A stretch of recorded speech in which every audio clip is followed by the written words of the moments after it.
The second item that I'd like to address is visibility of the site once the site is developed, and that's visual screening.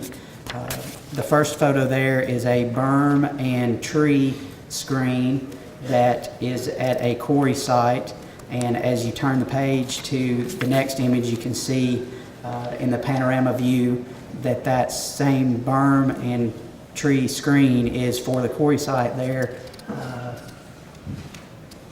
in the Hermitage area.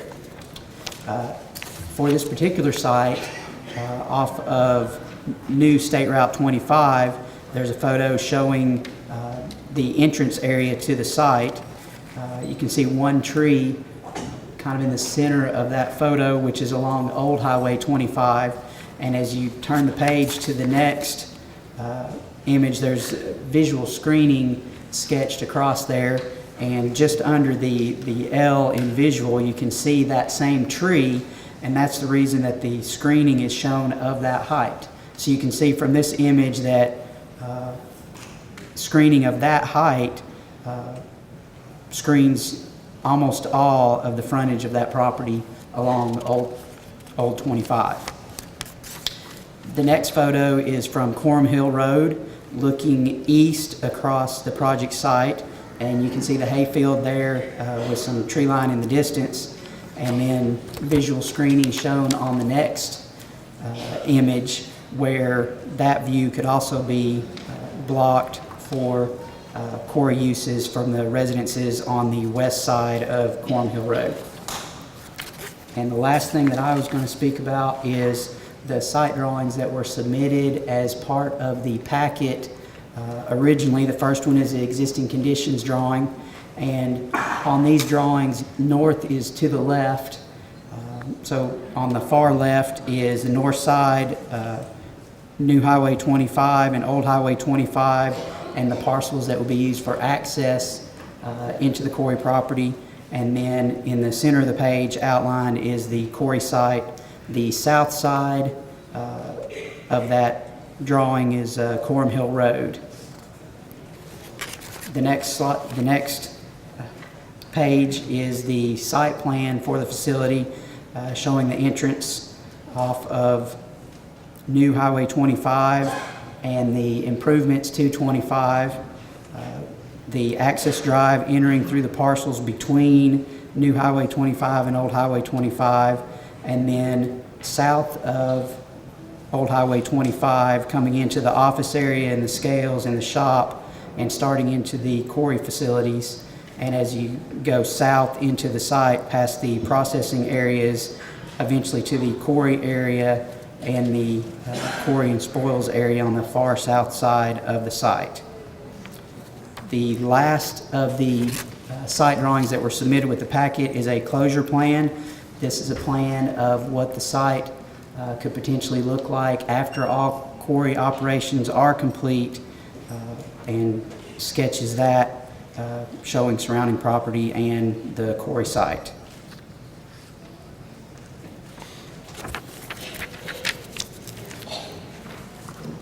Good evening. My name is Wade Hutchison. I'm president of VCE Incorporated. Our company was incorporated in 1975, the same year that Tennessee enacted its Blasting Standards Act.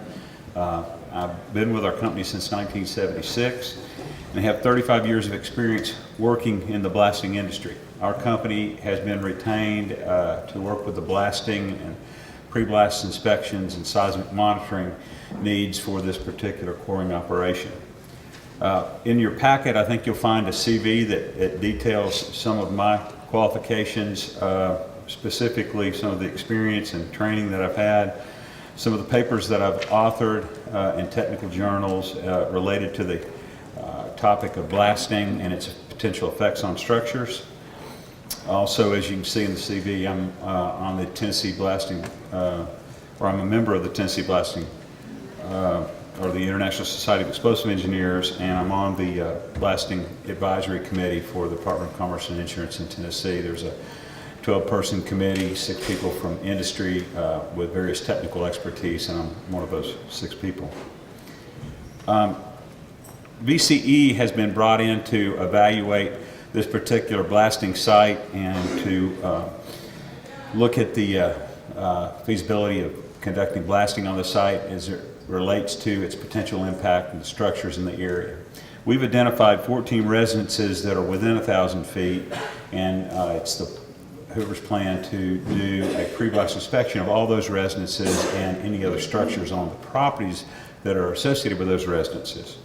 Additionally, there have been 2 historic structures that have been identified in the general area. These are located some distance from the site, and both of those are part of the present plan that Hoover Incorporated has in terms of doing pre-blast inspections associated with the blasting operation. These structures are Hawthorne Hill and Windwood. In addition to the pre-blast inspections, the plan is to perform seismic monitoring of all blasting activities that would be conducted for the project. This monitoring would be conducted in each of the respective directions from the blast, each of the 4 compass directions from the blast, and would be utilized to monitor the maximum vibrations from the blasting and their potential influence on any of the structures owned by any of the neighbors in the area surrounding the site. This seismic monitoring would be used to maintain the blasting within the limits that are established by the Tennessee blasting law, but also well below those in safe limits to the structures and in limits that would reduce the impact and of blasting, potential blasting on the structures. Maintain not only to reduce any potential damage, but also to limit the nuisance of the activity or the concerns that would be caused to the neighbors. We've essentially evaluated this site, and we've looked at the blasting exposure distances there, and we've determined that blasting can be conducted safely, well within the limits of the law, and in such a way as to not damage even the closest residences. The historic structures of concern are located at more significant distances from the blasting operation, and blasting vibrations attenuate with distance, so those structures would experience even less vibrations from the blasting activity than the neighboring residences that are closest, and the operations will be geared toward maintaining within the limits prescribed by the present state blasting law. Those are the things that I was slated to address on the program. I'll be around for questions later.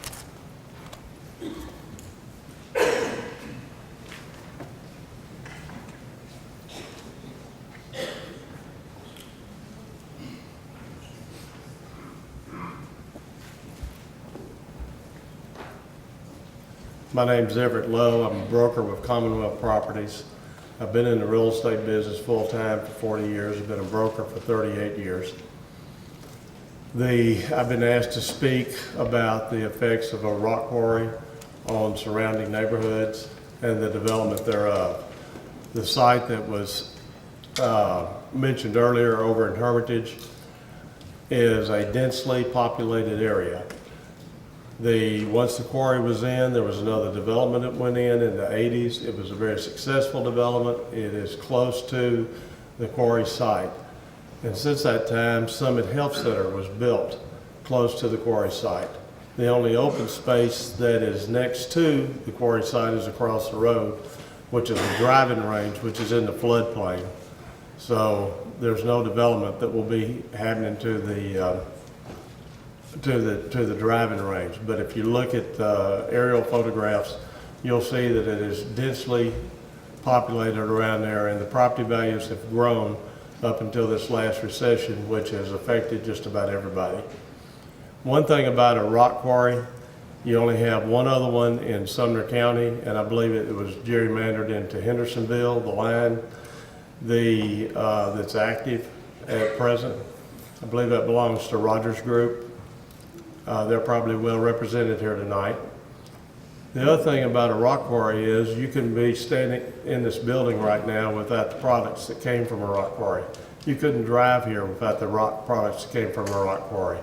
You couldn't go through a drive-through at McDonald's or even go in McDonald's without the products that came from a rock quarry.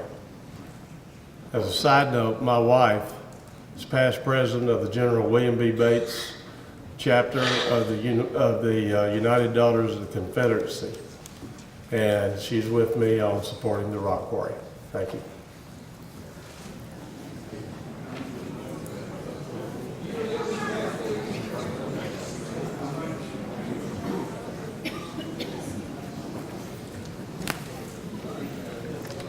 Good evening. My name is Bob Murphy. I'm president of RPM Transportation Consultants, and we were asked by Mr. White to review the traffic impacts of this project.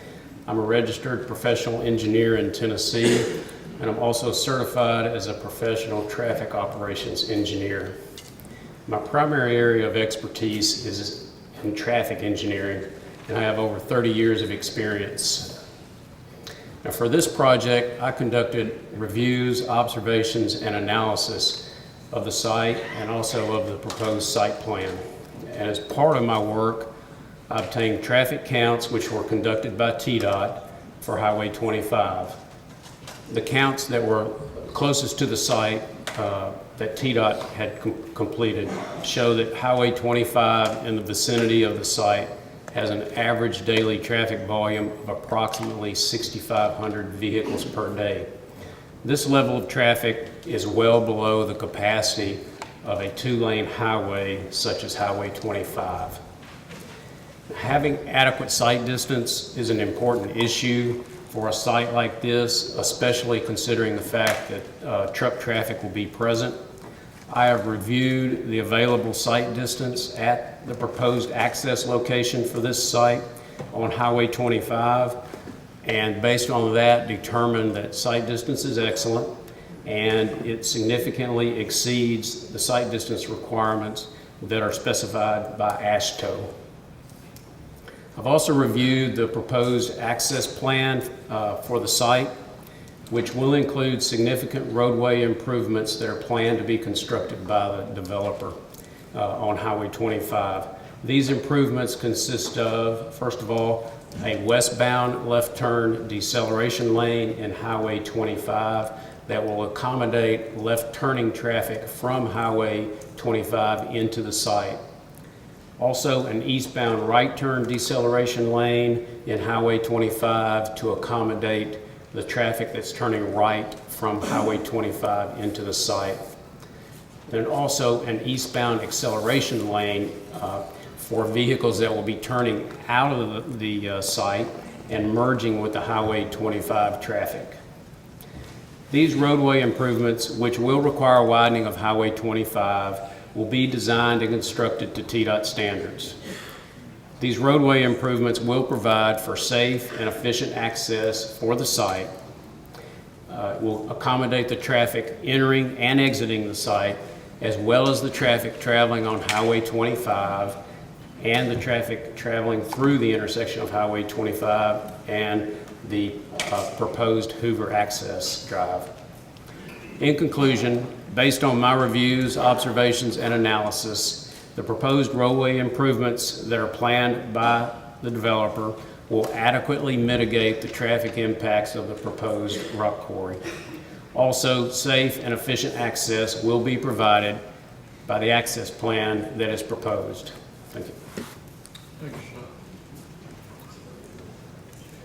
Got 2 more minutes.